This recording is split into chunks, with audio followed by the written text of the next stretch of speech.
Shalom. Selamat pagi untuk kita semua. Puji Tuhan kita boleh berkumpul kembali pagi hari ini. Dan bentar ya.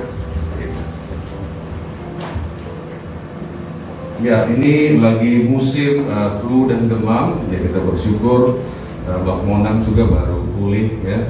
Ada mungkin beberapa di antara kita juga mengalami hal yang sama. Jadi kita semua mari kita jaga kesehatan karena cuaca juga sedang tidak baik. Tidak hanya di Medan saja ya, di hampir semua kota di Indonesia mengalami hal yang sama. Jadi jangan berkecil hati, ada banyak yang mengalaminya. Oke, 2 minggu yang lalu kita belajar dari Nehemia, pasal yang pertama. Nehemia bangkit dan membangun. Dengan cara apa? Dia datang berdoa kepada Tuhan. Di tengah begitu banyak yang tidak jelas, tapi satu hal yang pasti, Tuhan mendengarkan doa Nehemia. Dan minggu lalu kita belajar Nehemia menjadi agen perubahan. Setelah dia berdoa, apa yang ia perlukan diberikan oleh Tuhan. Dan minggu ini kita akan belajar setelah dia memperoleh yang diperlukan, dia mendapatkan surat dari raja, penguasa pada waktu itu. Penguasa pada hari ini Presiden Rusia, Putin ya, salah satunya. Nah, dia mendapatkan surat kuasa dari Raja Artasasta. Dan dia adalah pada masanya yang paling berkuasa. Jadi surat jalannya sudah ada. Dan dia mendapatkan kayu dari hutan raja. Dia dapatkan dan dia disertai oleh panglima-panglima perang. Dan minggu ini kita belajar dari Nehemia pasal yang kedua ayat 11 sampai 20 tadi sudah dibacakan. Nehemia mulai membangun. Sebelum kita mendengarkan firman Tuhan, mari kita bersatu di dalam doa. Kami ucap syukur untuk firman-Mu ya Tuhan, berbicaralah kepada setiap kami. Dalam nama Yesus kami berdoa. Amin. Pertanyaannya, kenapa Nehemia membangun kembali? Karena ada yang hancur ya. Kenapa dia bangun kembali? Karena ada yang hancur. Apa yang hancur?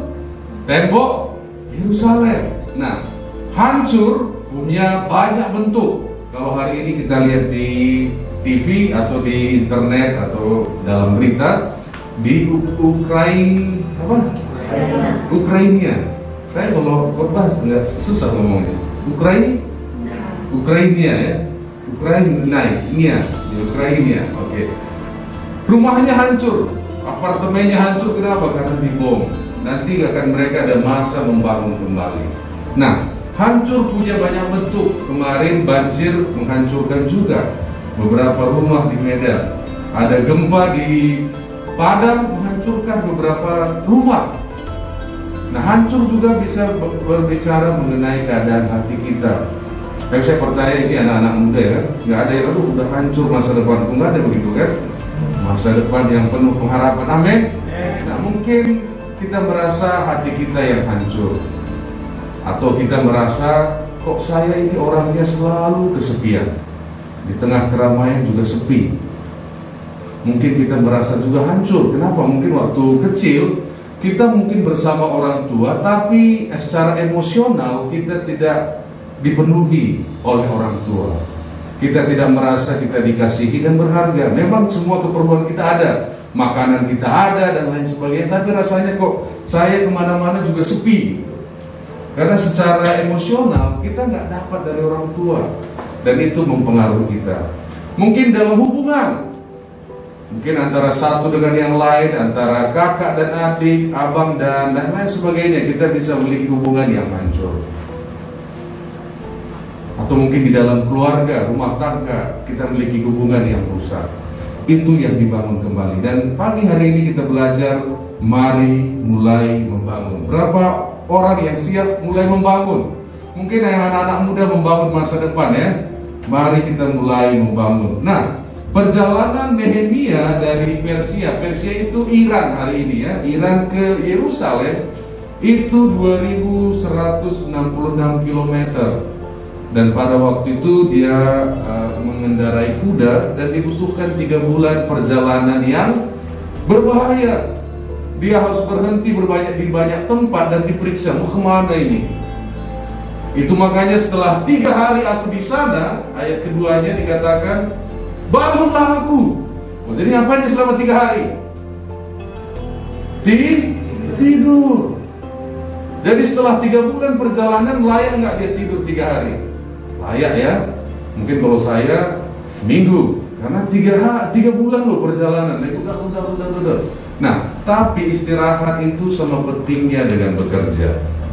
Jadi kalau kita banyak bekerja, jangan lupa istirahat. Kenapa? Setelah kita istirahat, pasti kita lebih produktif.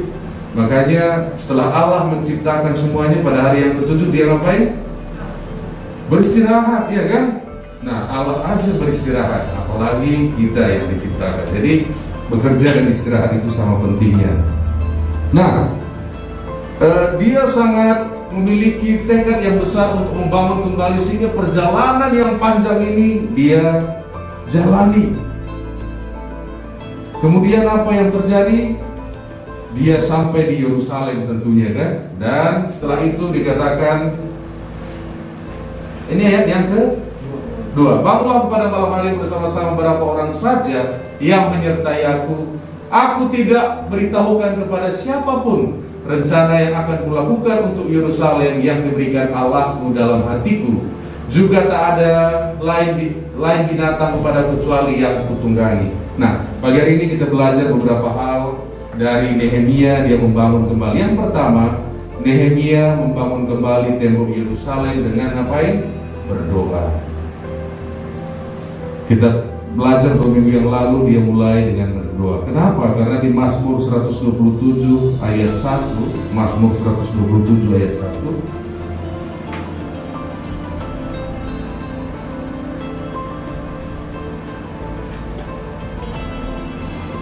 jikalau bukan Tuhan yang membangun rumah, sia-sialah usaha orang yang membangunnya. Jikalau bukan Tuhan yang mengawal kota, sia-sialah pengawal jaga-jaga. Jadi kalau Nehemia tidak dapat izin dari Tuhan, sekalipun dia dapat surat jalan dari raja, mungkin dia tidak akan pulang ke Yerusalem.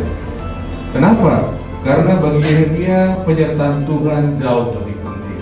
Jangan pergi membangun kalau kita belum tahu itu dari Tuhan. Jadi Nehemia berdoa dulu. Yang kedua, Nehemia selalu mengandalkan hikmat Tuhan. Bisa aja kan Nehemia yang tadi kan dia katakan dia tidak kasih tahu siapa-siapa kan. Bayangkan kalau saudara hari ini dapat surat untuk membangun kampung Anda dari Pak Jokowi. Kira-kira langsung pamer nggak? Langsung ya, dari Pak Jokowi loh, nama saya Pak Jokowi gitu kan. Iya kan? Wah, sekampung, sekabupaten pasti heboh. Nah, Nehemia berbeda. Dia tidak mengatakan kepada siapa-siapa, dan dia selalu mengandalkan hikmat dari Tuhan. Dan dia tidak tergesa-gesa. Sekalipun, oh ini perintah Raja Artasasta, kalian minggir semuanya, saya mau membangun kembali. Dan dia juga tidak seperti iklan Nike, just do it. Ayo kita lakukan, semangat, lakukan. Ini sudah raja yang bilang. Enggak, kita lihat di ayat 13 sampai 14.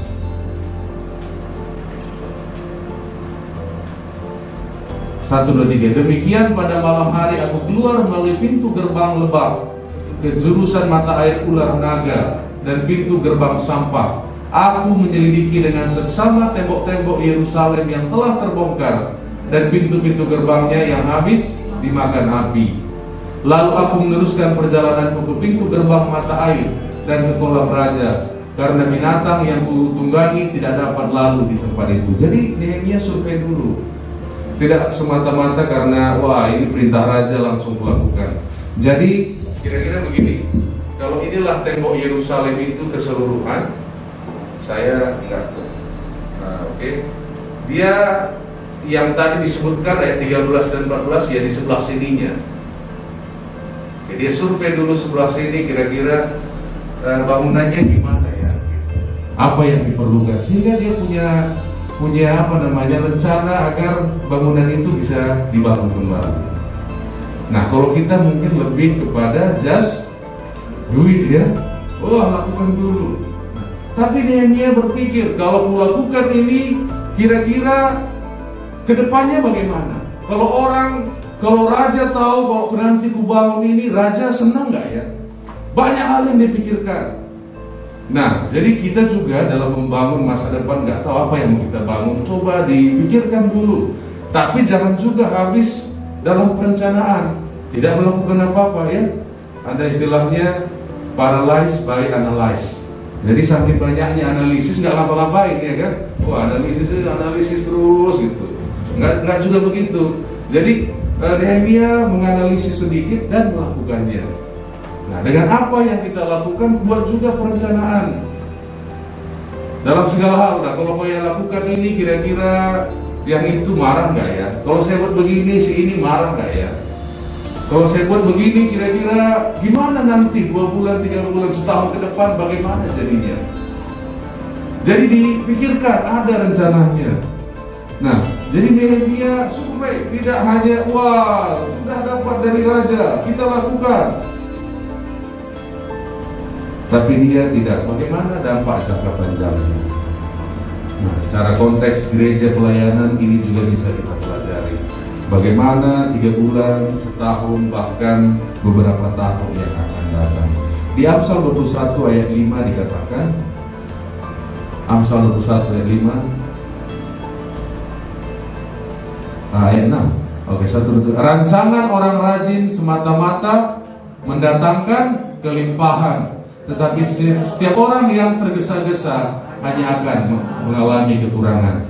Yang di atas dikatakan rancangan. Jadi merancang itu perlu. Anak-anak muda merancang masa depan itu perlu. Setelah kuliah, kapan ini, nanti akhirnya saya mau ngapain sebenarnya? Kalau saya mau seperti ini nanti, beberapa tahun dari sekarang, apa yang perlu saya siapkan? Betul ya? Nah, jadi merancang itu perlu. Kenapa dikatakan rancangan orang rajin mendatangkan kelimpahan? Nah, anak-anak muda jangan terburu-buru kalau kerja dapat uang. Jangan terburu-buru. Bangunlah nilai diri kita. Ya, kalau misalnya ada kesempatan ambil S1, S2, S3, bangun dulu. Setelah kita ada nilainya, uangnya nanti kesuksesannya akan datang. Amin. Nah, tapi kalau udah buru-buru, wah nanti jangan, gak usah tergesa-gesa, datang nanti gitu. Amin.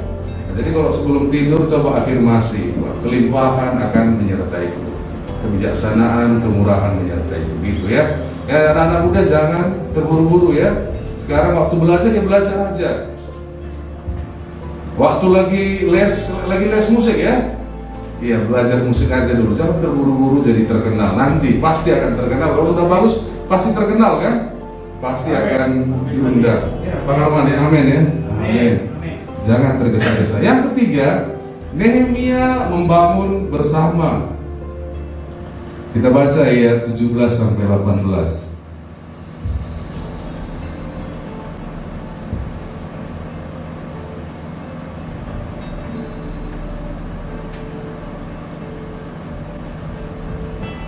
Satu, dua, tiga. Berkatalah aku kepada mereka, kamu lihat kemalangan yang kita alami, yakni Yerusalem telah menjadi reruntuhan dan pintu-pintu gerbangnya telah terbakar. Mari kita bangun kembali tembok Yerusalem supaya kita tidak lagi dicela. Ketika aku beritahukan kepada mereka, ayat 18, pada betapa murahnya tangan Allahku yang melindungi aku, dan juga apa yang dikatakan raja kepadaku, berkatalah mereka, kami siap untuk membangun. Dan dengan sekuat tenaga mereka mulai melakukan pekerjaan yang baik itu. Nah, Nehemia nggak datang ke orang-orang Yerusalem, ini surat dari raja, hanya aku yang tahu, kalian nggak tahu ini, saya di Persia lama loh, kalian ini hanya orang tercela di sini. Ini begitu. Mari kita bangun kembali bersama. Nehemia mengajak yang lain untuk membangun bersama. Kenapa? Karena memang tidak ada yang. Jadi kalau dari cerita ini kita lihat, bukan Nehemia-nya sendiri yang membangun. Kalau dia sendiri mungkin nggak sanggup karena tembok yang begitu banyak besar.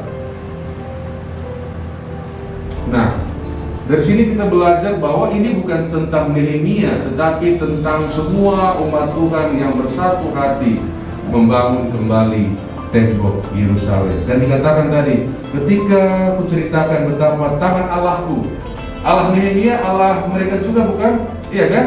Ya pasti, waktu dikatakan Allahku demikian, pasti mereka juga, oh itu Allahku juga. Akhirnya mereka bersama-sama membangun.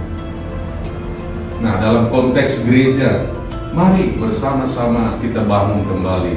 Dengan reruntuhan pandemi dan lain sebagainya, ada begitu banyak. Mari kita bangun kembali dengan apa yang bisa kita buat. Yang keempat, Nehemia fokus kepada Tuhan. Ayat 19 sampai 20.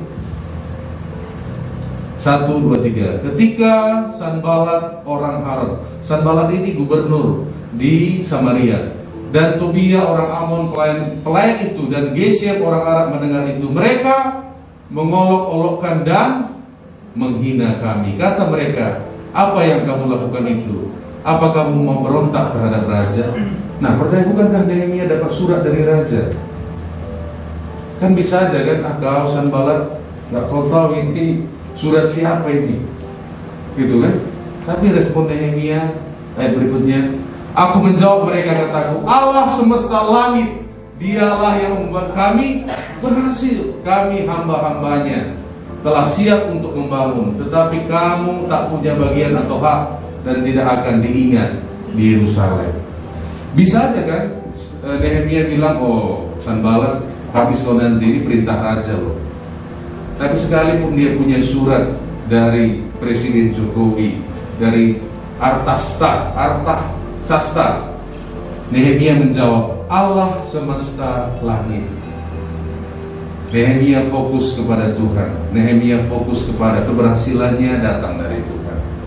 Nah, dalam melakukan pembangunannya, kalau Nehemia fokus kepada tugasnya, maka ini akan berat. Nggak tahu kau ya, aku dah 3 bulan berjalan dari Persia sampai ke sini, keolok-olok lagi aku, gitu kan? Nah, dalam membangun apapun, kita pasti akan ada tantangan, ada olokan, ada hinaan, dan lain sebagainya, kawan-kawannya. Pertanyaannya, kemana mata kita arahkan? Nah, Nehemia, bukankah Nehemia baik ya hatinya ya? Wah, dia mau membangun, hatinya bagus, tapi tetap aja bagus juga diolok-olok gitu. Jadi tidak peduli saudara sebagus apapun hati saudara waktu bangun, tetap akan ada yang tidak suka, oposisi. Nah, pertanyaannya, mata kita arahkan kemana? Ketujuan kita kepada Tuhan yang memberikan keberhasilan atau kepada olok-olokan? Nehemia, dia berfokus kepada Allah. Allah lah yang memberikan keberhasilan. Dilihatnya di ujungnya, di topnya. Kalau dia fokus kepada tugas, maka setiap hari rasanya tangga itu yang didaki akan berat. Wah, ini tugas lagi nih, udah bawa pun kayunya, udah begini dan lain sebagainya. Tapi Nehemia fokus kepada Allah. Jadi ada 4 hal yang kita pelajari. Yang pertama, Nehemia membangun kembali tembok Yerusalem dengan berdoa. Yang kedua, Nehemia mengandalkan hikmat dari Tuhan. Ya, dia tidak berkata, wah, aku bisa ini, sudah dapat surat dari raja. Yang ketiga, membangun bersama dengan orang Israel. Yang keempat, dia fokus kepada Tuhan. Mari kita bersatu di dalam doa.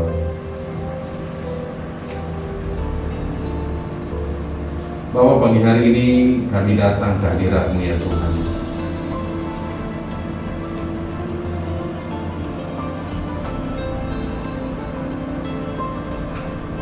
Engkau melihat semua kerinduan kami, situasi kami Tuhan. Sebagian kami datang untuk membangun masa depan kami Tuhan. Ada yang rindu untuk membangun kembali hubungan yang rusak ya Tuhan.